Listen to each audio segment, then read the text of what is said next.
پیدل سفر کرتے کرتے کرتے گرمی کا زمانہ، تو انہیں 20 دن مہینہ لگ گیا۔ جب بادشاہ کے پاس پہنچے تو بادشاہ نے سے ملنے کی انہوں نے درخواست کی، تو بادشاہ نے کہا ٹھیک ہے۔ ان کو بتایا گیا کہ دور دراز سے کچھ لوگ آئے ہیں بیچارے، تو آپ سے ملنے، کہا ٹھیک ہے۔ انہیں بلایا، انہیں بادشاہ کے سامنے پیش کیا، کہا کہ بادشاہ سلامت، ہم آپ سے ملنے آئے ہیں۔ بادشاہ نے کہا بہت اچھی بات ہے، بہت خوشی ہوئی آپ کا آنا، بہت اچھا لگا۔ کہا ہم آپ کے لیے ہدیہ بھی لے کے آئے ہیں۔ بادشاہ نے کہا اچھا، واہ واہ، کیا ہدیہ؟ انہوں نے جو ڈھکن کھولا نا تو وہ پانی سڑ گیا۔ پانی جب سڑ جاتا ہے، میٹھا پانی سڑ جاتا ہے، دیکھیں اللہ تعالیٰ کی حکمتیں ہیں۔ اللہ نے سمندر کا پانی میٹھا نہیں رکھا، سمندر کا پانی میٹھا نہیں رکھا۔ اگر سمندر کا پانی میٹھا ہوتا تو کب کا سڑ چکا ہوتا، کب کا سڑ چکا ہوتا۔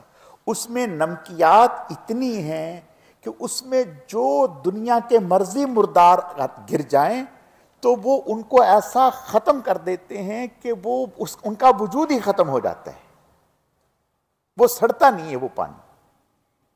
تو اللہ کی حکمتیں ہیں۔ تو یہ میٹھا پانی جو ہے، اگر زیادہ، صرف زمزم کا پانی ایسا ہے، آپ 2 سال رکھیں، 5 سال رکھیں، 8 سال رکھیں، 10 سال رکھیں، یہ خراب نہیں ہوتا۔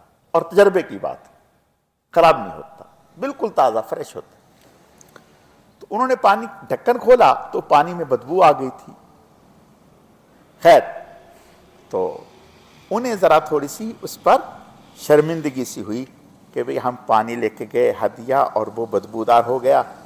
تو بادشاہ نے کہا کہ بہت اچھا، آپ تو بہت اچھا ہدیہ لائے، یہ کوئی کم ہے کہ آپ اتنا دور سے وزن اٹھا کر کے لائے، کوئی بات نہیں۔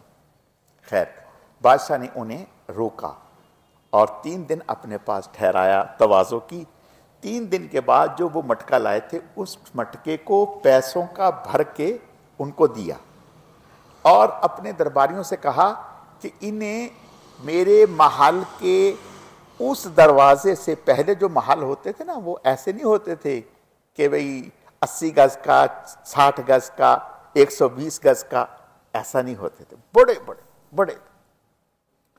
تو انہوں نے کہا کہ اس دروازے سے نکالو جس کے آگے سے صاف شفاف پانی کی نہر بہتی ہے۔ اب جب اس دروازے سے ان کو نکالا، انہوں نے صاف شفاف پانی دیکھا تو سر پیٹ لیا، کہا اوہو، بادشاہ کو تو اتنی وافر مقدار میں پانی میسر ہے اور اتنا اچھا پانی ہے، اس کے باوجود بھی بادشاہ کا ہم پر کتنا بڑا احسان ہے کہ اس نے ہمارے بدبودار ہدیے کو نہ صرف قبول کیا، قبول کر کے ہمیں انعام بھی عطا کر دیا۔ میرے عزیزو، بات ایسی ہی ہے کہ ہم جو عبادتیں کرتے ہیں ساری زندگی، اس عبادت کے اوپر اگر یوں نشان لگ گیا کہ بھئی یہ قبول ہے، یہ نشان لگ گیا کہ یہ قبول ہے، تو اتنا بڑا اللہ کا ہم پر انعام ہوگا کہ ہمیں جتنی زندگی ملی ہے اتنی اور مل جائے، اتنی اور مل جائے، اتنی اور مل جائے، قیامت تک ہمیں زندگی مل جائے اور ہم سجدہ شکر ادا کریں تو ہم شکر ادا نہیں کر سکتے۔ تو بھائی بات یہ ہے۔ اب رہا اللہ تعالی کس بندے کی کس ادا پر راضی ہو جائیں، یہ بات ذہن میں رکھیں۔ ایک بہت بڑے بزرگ تھے، اللہ والے تھے، بہت بڑے عالم تھے، کئی ساری کتابوں کے مصنف تھے۔ جب ان کا انتقال ہوا تو ان سے پوچھا کہ بھئی آپ کے ساتھ کیا ہوا؟ کہا کہ میں تو بہت کچھ سوچا تھا، لیکن وہاں تو بس ایک چھوٹے سے عمل پر میری مغفرت ہو گئی۔ بھئی وہ چھوٹا سا عمل کیا ہے؟ وہ چھوٹا سا عمل یہ ہے کہ میں دینی کتابیں لکھا کرتا تھا، تو اس وقت کے قلم جو ہوتے تھے وہ لکڑی کے ہوتے تھے، سیاہی یوں لگاتے لکھتے، اور کبھی کبھی قلم اٹکتا تو اس کو ناخن کے اوپر یوں لگاتے رکھتے، تو اس طرح سے پھر وہ چلانے لگتے، تو ناخن کے اوپر سیاہی جم جاتی.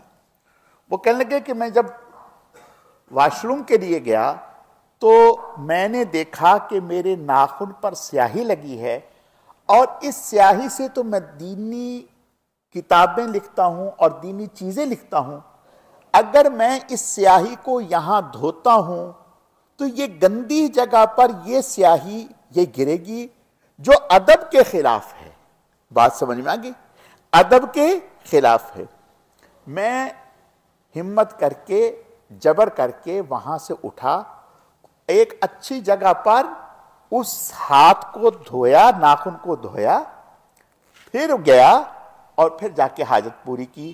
میں نے اس سیاہی کا احترام کیا. اللہ پاک نے اسی عمل پر خوش ہو کر میری مغفرت فرما دی.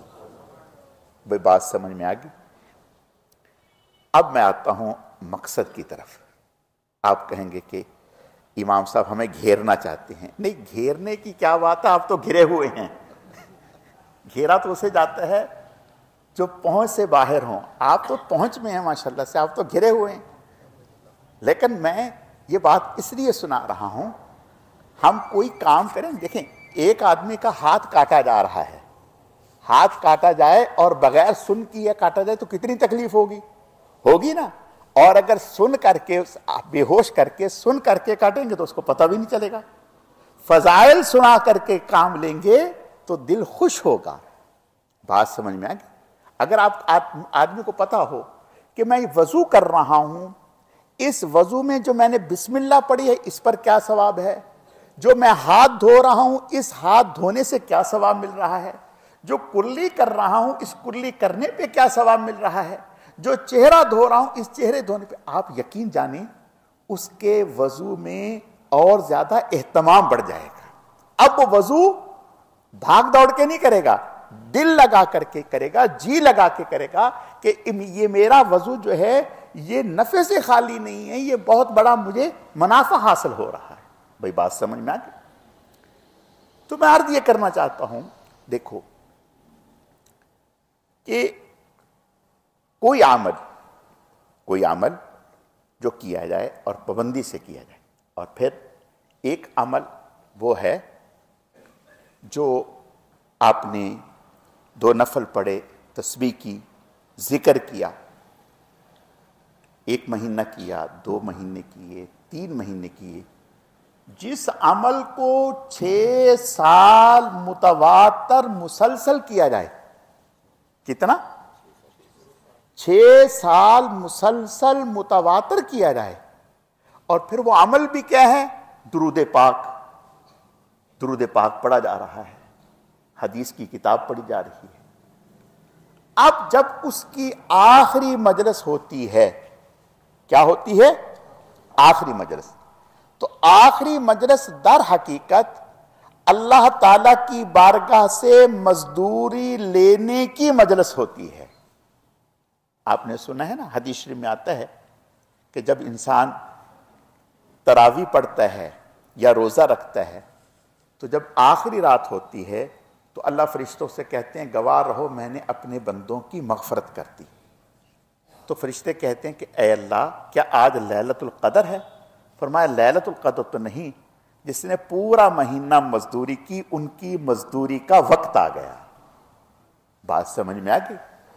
1 مہینہ مزدوری پر یہ اجر و ثواب ہے جو 6 سال اور 6 سال میں کتنا درود پاک پڑھا گیا. میں آپ کو دکھاؤں، اتفاق سے گھر رہ گیا پرچہ، کل انشاءاللہ تعالی میں بتاؤں گا کہ 1 سال میں ایک بچی نے کتنے لاکھ مرتبہ درود پاک پڑھا، خود پڑھا، گھر میں پڑھا، مجلس میں. اب یہ جتنی بچیاں ہیں کل ان کا آخری سبق ہے، جس کو ہم وہ کہتے ہیں نا ختم بخاری شریف، یعنی اس حدیث شریف کا آخری سبق ہے. اور دیکھیں اللہ تعالیٰ کریم ہیں، نیک مجلس میں، اس مجلس میں شریک ہونے کے لیے جو بھی آ جائیں اللہ تعالیٰ سب کی مغفرت فرما دیتے ہیں، سب پر اپنی رحمت نازل فرماتے ہیں.